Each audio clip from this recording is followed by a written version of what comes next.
नमस्कार दोस्तों, स्वागत है आपका माय किसान दोस्त पर। मेरा नाम है यश जाट और दोस्तों आज मैं आया हूं गौरीशंकर जी पाटीदार के यहां पर। पिछले वीडियो मैंने एक शॉर्ट वीडियो डाला था जिसमें मैंने बताया था कि गौरीशंकर जी है जंगलों के अंदर खेती करते हैं। आसपास काफ़ी ज़्यादा जंगल है, नील गाय वगैरह भी यहां परेशान करती है, लेकिन यहां पर आपने 1 हेक्टेयर के अंदर तरबूज की काफ़ी अच्छी तरीके से आधुनिक तरीके से आप खेती कर रहे हैं और 2 वैरायटी इन्होंने लगा रखी है। और पिछला जो मेरा वीडियो था तरबूज की खेती के ऊपर जीवन जी पटेल का, उसमें आपके कई सारे कमेंट थे, तो उन्हीं कमेंट के आज इस वीडियो के अंदर आपको जवाब भी मिलने वाले हैं और वीडियो को अंत तक जरूर देखिएगा। किसान भाइयों, यदि आप तरबूज की खेती में अच्छा मुनाफा कमाना चाहते हैं तो इसके लिए आपको तरबूज के बारे में पूरी डिटेल के साथ जानकारी होना जरूरी होता है। यदि आपके पास जानकारी का अभाव रहा तो आपको नुकसान हो सकता है। तरबूज में कई प्रकार के रोग बीमारी लगती है। सही समय पर यदि खाद उर्वरक प्रबंधन आप नहीं कर पाए तो आपका उत्पादन सीधे सीधे गिर जाता है। इसके लिए मैं आपको आज यहाँ पर एक शानदार ऐप के बारे में बताने जा रहा हूँ जिसका नाम है भारत एग्री ऐप। यह आपको खेती बाड़ी की संपूर्ण जानकारी देता है। बस इस ऐप को आपको डाउनलोड करना है। डाउनलोड करने के बाद सीधा आपको अपना प्रोफाइल बनाना है। प्रोफाइल बनाने के बाद आप इसमें जो भी फसल अपने खेत में लगाने वाले हैं उसे ऐड करना है। यानी कि अभी हम तरबूज की खेती कर रहे हैं तो तरबूज की जो फसल है उसे हम सेलेक्ट करते हैं। फिर इसमें आपको किस समय आपने तरबूज की पौधे लगा रहे हैं, पौधरोपण का सही समय आपको चयन करना है। उसके बाद कितने क्षेत्रफल में आप इसकी खेती करने जा रहे हैं वो यहाँ पर आपको डालना है। उसके बाद इसे सेव कर देना है। आगे का काम जो है भारत एग्री ऐप करती है, आपको समय समय पर संपूर्ण जानकारी आपकी खेती से संबंधित देती रहती है कि कौन सी बीमारी आपकी फसल में आने वाली है, कौन कौन से खाद आपको देने चाहिए और किस तरीके का मौसम है। सारी जानकारी आपको समय समय पर मिलती रहती है जिससे आपका जो है उत्पादन बढ़ता है। दोस्तों इस ऐप को आप गूगल प्ले स्टोर से डाउनलोड कर सकते हैं या फिर डिस्क्रिप्शन में दी गई लिंक का उपयोग करके भी डाउनलोड कर सकते हैं। तो पाटीदार जी, आपका बहुत बहुत स्वागत है। आपको मैं बता दूं कि पाटीदार जी शिक्षक है लेकिन एक किसान पुत्र है और काफ़ी अच्छी तरीके से खेती करते हैं। पाटीदार जी, आप मुझे ये बताइए कि आपने जो है तरबूज की खेती किस समय की और कितने दिन की ये फसल है और कितने एरिया में आपने लगा रखी है? जी, ये फसल हमने 7 जनवरी के आसपास इसका पौधा जो है तैयार करवा लिया था। यहाँ आपने बताया तैयार करवा लिया था। कई सारे किसान भाई बीज ला के भी लगाते हैं और आपने तैयार करवाया, तो इसमें क्या फ़र्क है? जी, ये अपने यहाँ की जो यहाँ का मौसम है उसके ऊपर डिपेंड करता है। अच्छा। अपने यहाँ पर क्या होता है कि पूरा फरवरी लगभग ठंड अधिक रहती है जी। और 15 मार्च तक ठंड इसमें रहती है। जी। तो उस समय क्या होता है कि अपने यहाँ पर तरबूज का जो जर्मिनेशन है पूरा नहीं हो पाता है। वो होता है तो 50-60% पे आके अटक जाता है। जी। तो इस कारण हमने ये जो पौधा है वो बाहर तैयार करवा लिया था पॉली हाउस में, तो वहाँ इसका जर्मिनेशन 100% हुआ। अच्छा। और उसके बाद ये जो पौधा है हमने 25 दिन में यहाँ ट्रांसप्लांट कर दिया।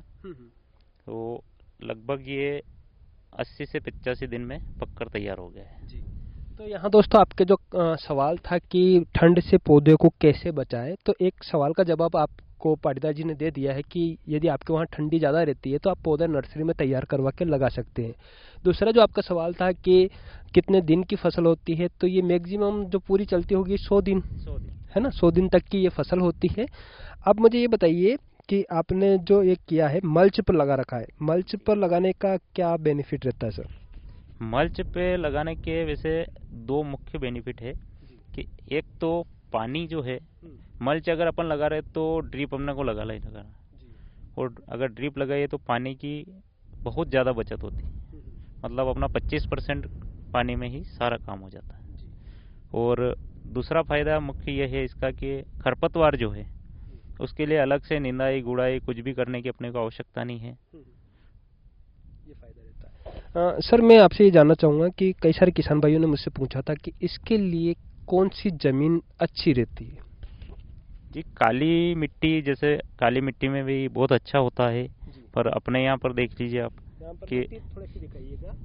यहाँ पर जो मिट्टी है वो हल्की ज़मीन है। अपने यहाँ जिस मालवी भाषा में जिसको अर्दिया बोलते हैं, अर्दिया प्लस काली मिट्टी मिक्स है इसमें। इसमें ये फसल बहुत अच्छी ग्रोथ कर रही है और बहुत अच्छा प्रोडक्शन इसका आया है यहाँ पर। अब आप मुझे बताइए कि आपने दोनों तरीके की वैरायटी लगा रखी है, दोनों में आपको क्या क्या अंतर है और कौन सी वैरायटी लगा रखी है और दोनों में क्या अंतर है? जी, यहाँ पर सागर किंग प्लस और कान्हा करके आता है श्रीनाथ का, वो दोनों वैरायटी अपन ने लगा रखी है। तो दोनों ही अपनी अपनी जगह ठीक है। सागर किंग का वजन थोड़ा कम बैठता है, पर उसका जो टाइमिंग है वो भी कम है, वो बहुत जल्दी परिपक्व हो जाता है। वो खेत अपना 80 दिन में खाली हो जाता है करीब। और कान्हा का जो है वो टाइमिंग ज़्यादा है, मतलब ये इसको पकने में ही 90 दिन चाहिए करीब। अब जाकर ये पकना स्टार्ट हुआ है। और उधर सागर किंग का जो था वो माल करीब करीब अपना बिक चुका है।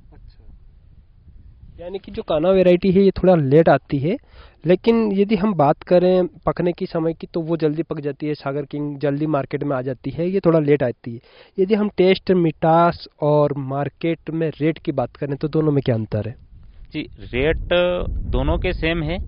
और जैसे कि इसका ट्रांसपोर्टेशन वो देखा जाए तो लाने ले जाने में लंबे समय तक ये भी रुक सकता है।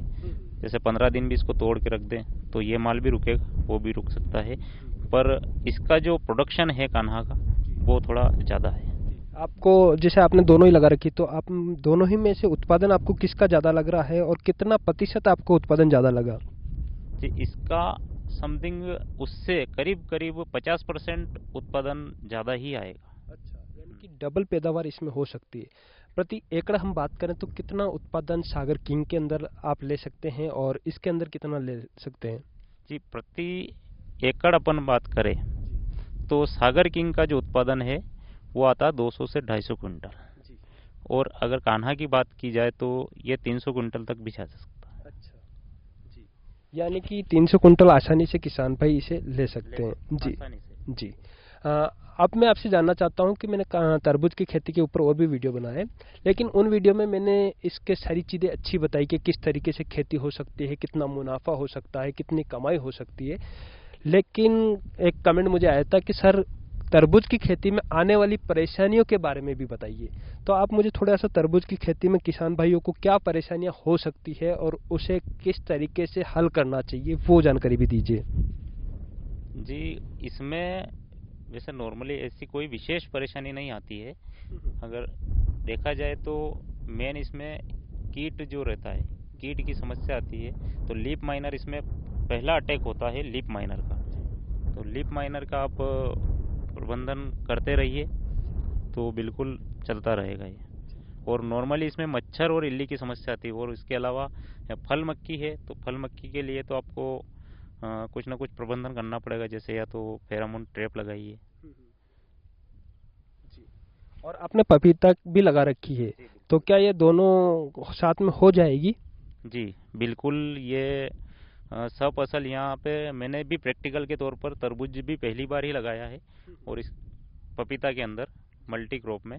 और मुझे ये यहाँ पर होता दिख रहा है कि ठीक ठीक दोनों अच्छे हो सकते हैं। तरबूज का जो अपना पूरा प्रोडक्शन अपन ने ले लिया इसमें, और पपीते के भी आप देख सकते हैं कि अब तरबूज अपना मात्र 10 या दिन में निकल जाएगा, उसके बाद पपीता ही रह जाएगा इसमें। तो अभी तक तो इसमें इसको कोई डिफिट दी नहीं है। और आगे भी ये अगर बेल उखाड़ लेंगे अपन तो फिर तो ये फ्री हो जाएगा, पूरा खेती फ्री हो जाएगा। दूसरा, हमारे किसान भाई ये जानना चाहते हैं कि पौधे लगाने के बाद कितने दिनों बाद इनको कौन कौन से खाद उर्वरक की जरूरत होती है? जी, पौधे लगाने के बाद आपको एक, वैसे हर एक कंपनी में आजकल अलग अलग जो बीज कंपनी है उन्होंने अपने अपने चार्ट बनाए हुए हैं कि इसको कौन से कितने टाइमिंग में 10 दिन, 20 दिन, 30 दिन, 45 दिन कौन सा उर्वरक देना है। तो उसका फर्टिगेशन आप ड्रिप द्वारा करते रहिए। लेकिन फिर भी बेसिक डोज मान लीजिए क्या क्या होनी चाहिए, क्या क्या चीज़ें इनको दी जा सकती है? इसमें 19-19, 0-52, 34, 13-0-40, 13-0-45, कैल्शियम नाइट्रेट, मैग्नीशियम, ये जो है फर्टिगेशन इसमें कर सकते हैं अपन। अच्छा जी। और सिंचाई की यदि बात करें तो कितनी सिंचाई की आवश्यकता होती है? जी, तरबूज को बहुत मतलब शुरुआती दिनों में बहुत कम पानी की आवश्यकता पड़ती है। जैसे कि अगर अपन बीज लगा रहे हैं तो शुरू के 10 दिन 20 दिन तो अपने को बहुत ही कम पानी चाहिए इसमें। मान लो इसमें 10-20 दिन तो इसमें मात्र आधे घंटे अगर अपन सिंचाई करेंगे ड्रिप में तो भी चल जाएगा। पर 20 दिन के बाद जैसे ही पौधा थोड़ा बड़ा हुआ उसके बाद इसमें पानी की बहुत ज़्यादा आवश्यकता होती है। उसके बाद जैसे इसने फ्रूट सेटिंग स्टार्ट हो गई, इसमें फ्रूट चालू हो गए, उसके बाद तो और अधिक पानी की आवश्यकता पड़ती है इसमें। मतलब अंतिम समय जब फसल पकने को तैयार हो तो लगातार पानी की जरूरत होती है। बहुत ही ज़्यादा, मतलब बहुत ही ज़्यादा पानी का ही फल है ये तो। मतलब अब पानी इस भरा रहता है। पानी भरा रहता है तो पूरे एरिया में इसमें, मतलब यूँ मान लो आपके 10 घंटे लगातार इस एरिया में 10 घंटे डेली अपने को जो सिंचाई है वो करना है। यानी कि फल मीठा हो या फिर अच्छा रसीला हो, कलर में अच्छा हो, उसका पूरा पूरा निर्भर वैरायटी के ऊपर करता है, ना कि किसी तरह की खाद उर्वरक के। जी बिल्कुल, वैरायटी और मेन पानी, इन दोनों के ऊपर निर्भर करता है। अब मैं आपसे जानना चाहता हूँ, मुख्य जो बात आती है कि क्या कीमत मिलती है। जैसा कि मैंने पिछले शॉर्ट वीडियो में डाला था कि 13 रुपए किलो किसान अपने खेत से बेच रहा है, तो काफ़ी सारे लोग पूछ रहे थे भाई कहाँ बिक रहा है, क्या है।